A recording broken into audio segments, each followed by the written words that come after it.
Ini ada kisah putrinya Rasulullah, Fatimah.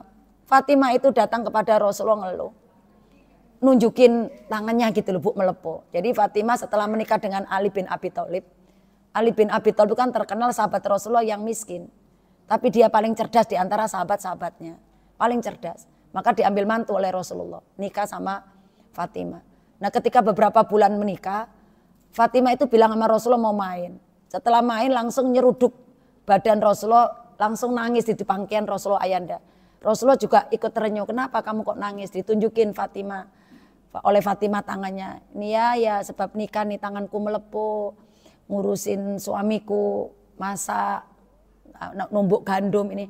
Sekiranya ayah mau mengirimkan aku seorang pembantu supaya meringankan rumah tanggaku. Apa jawab Rasulullah? Fatimah, kamu tahu bahwa seorang wanita kalau sudah menikah dan ngurusin rumah tangga, lelahnya itu dia rasakan dengan ikhlas, maka akan menjadikan wanita itu mau masuk pintu surga manapun bebas Allah ridho. Berarti kan profesi tertinggi itu ya ibu rumah tangga. Terus Rasulullah cerita sama Fatimah.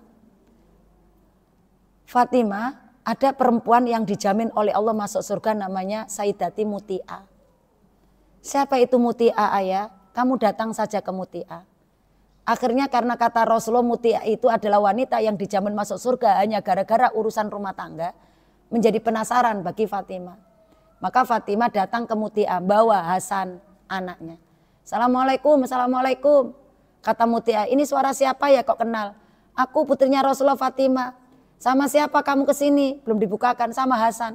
Oh maaf ya, saya belum dapat izin suamiku untuk membukakan, memasukkan orang laki. Lah ini mah bocah kecil, bocil, kata si Fatimah. Lah walaupun bocil tapi laki-laki. Akhirnya dia bawa pulang Hasan. Besoknya Fatimah datang lagi membawa Husain. Maka ditanya Muti'ah, ini siapa? Ini bukan Hasan, Husain. Tetap saya belum minta izin. Saya kemarin boleh kalau Hasan, kalau Husain nggak boleh. Akhirnya Fatimah hari ketiga bawalah si Hasan Husain. Diizinin masuk. Nah diizin masuk, Muti'ah penasaran. Kenapa kamu kesini? Bukannya kamu itu putri Rasulullah. Justru aku disuruh ayahanda kesini. Mau tanya resepnya apa. Supaya jadi ibu rumah tangga yang gampang masuk surga. Karena kata Rasulullah engkau dijamin oleh Allah masuk surga. Sebab pekerjaan kamu ngurusin rumah tangga. Muti'ah malu. Kamu lihat sendiri saya itu wanita biasa. Ibadah saya tidak seperti engkau. Kok sebegitunya ayah kamu menyebutkan bahwa saya ahli surga. Ya itu kata ayah saya. Maka saya suruh tanya. Enggak, saya mah wanita biasa.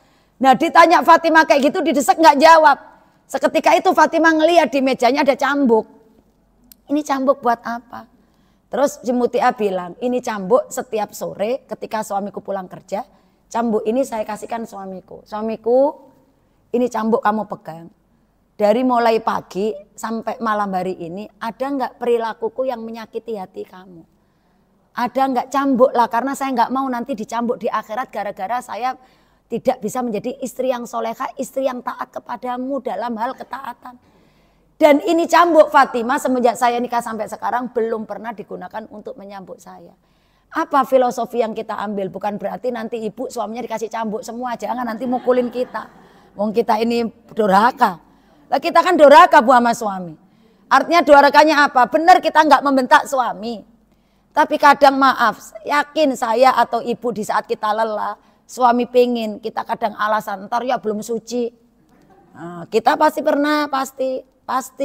Kita nih udah waktunya suci. Tapi karena kita lelah, karena ngurusin anak atau apa. Ayahnya kan ngasih kode tuh, ntar ya orang belum keramas, padahal kita udah keramas. Nah, kadang kita dosa kayak gitu. Kadang kita juga dosa, bentak suami gak sadar, dosa. Kadang kita pun tidur berdua, suami kini mengeluk karena kita gerah. Sono ya gerah ya. Nah, itu bukan dosa bu. Tuh, kita itu dosa. Makanya kita diajarkan Rasulullah setiap mau tidur kita ngomong ke laki kita. Pak ridoin ya kali tidur saya ini tidur yang terakhir ridoin. Kalau suami saya, kalau saya mau tidur Pak maafin ya kali tadi pagi hari ini tadi saya ngomelin. Saya kan cerewet, udah dari dulu lo cerewet gua tahu. Tapi lo ridho enggak Pak? Ya ridho lah, kalau enggak ridho udah dari dulu bubrah. Nah kayak gitu tuh yang penting ridho gitu loh.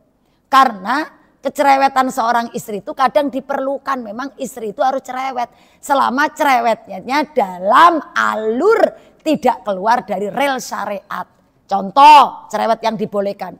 Suami ibu dari mulai jam 10 sampai beduk itu ada adzan pura-pura nggak denger. Nganuin burung terus. Misalnya hobinya nih. Kan ada suami yang hobinya seneng burung. Jadi ada adzan itu masih gini-giniin burung aja cek-cek terus cek-cek gitu. Bahkan pulang pun bukannya nyapa kita ya burung. Ada yang suami senengannya mancing, bolak-balik nganuin pancingannya terus ada adzan pura-pura tuli. Ada suami yang dulu pada saat itu batu akik yang lagi viral. Batu akik tuh. Jadi digosok terusnya. Itu kita boleh cerewet. Ya Allah ya udah tua. Itu loh adzan ya, cepetan ke masjid ya. Itu tuh boleh. Yang nggak boleh bawel itu yang nggak ada hubungannya dengan syariat. Contohnya apa? Suami naruh anduk miring, biarin. Suami nyapu kurang bersih, bantuin kita ya biarin. Suami ngambil baju di lemari nggak rapi kayak kita ya biarin. Emang tugas kita yang ngerapiin, itu nggak perlu marah gitu loh.